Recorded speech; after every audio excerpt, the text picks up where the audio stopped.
मेरी Christmas film समीक्षा एक थ्रिलर, एक मर्डर मिस्ट्री, एक सस्पेंस ड्रामा, प्यार की एक उलझी हुई कहानी।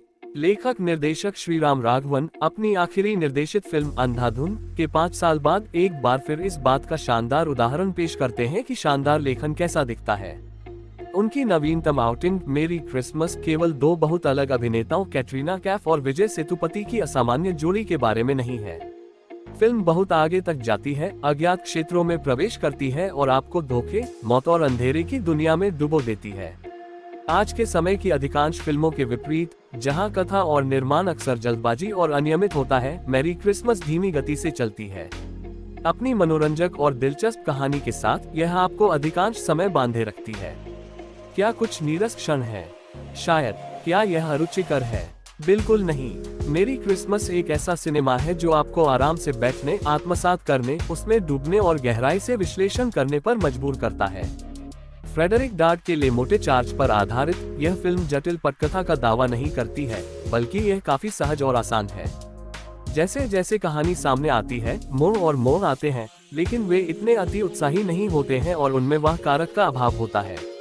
जबकि अंधाधुन में प्रत्येक खुलासा आपको खड़ा कर देता है और ध्यान आकर्षित करता है, मेरी क्रिसमस उस विभाग में इसे थोड़ा कम कर देती है।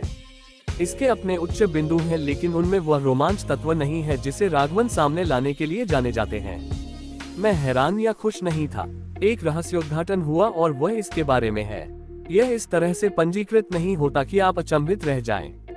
चरमोत्कर्ष अनुक्रम लगभग 30 मिनट तक चलता है और रोमांचकारी है, लेकिन अंत वास्तव में एक प्रयोगात्मक लेखन और कहानी कहने दोनों के संदर्भ में बेहतर हो सकता था।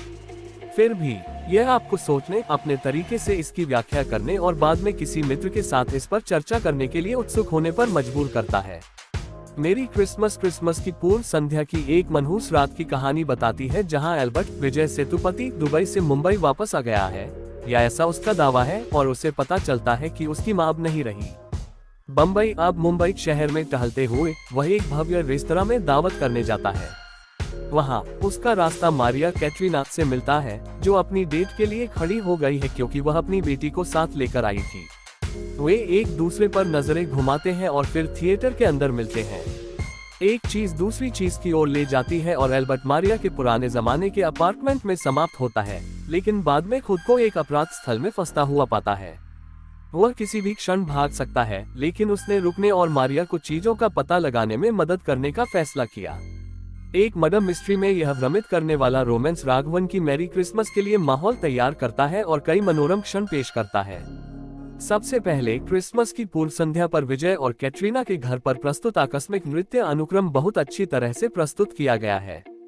वे दिल खोलकर डांस करते हैं और अपनी हरकतों से आपको हंसाते हैं। इस दृश्य में आसपास के परिवेश को न छूके हरा वॉलपेपर, लाल पर्दे, मंद रोशनी और जगमगाता हुआ क्रिसमस ट्री।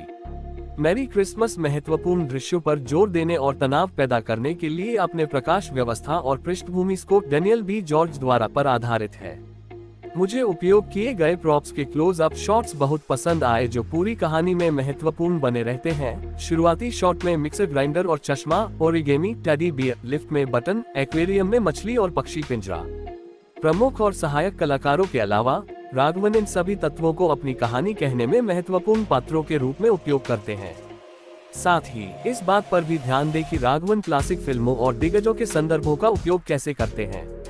सिनेमा टिकट, जो गुजरे जमाने के सुपरस्टार राजेश खन्ना की तस्वीर के साथ आता है।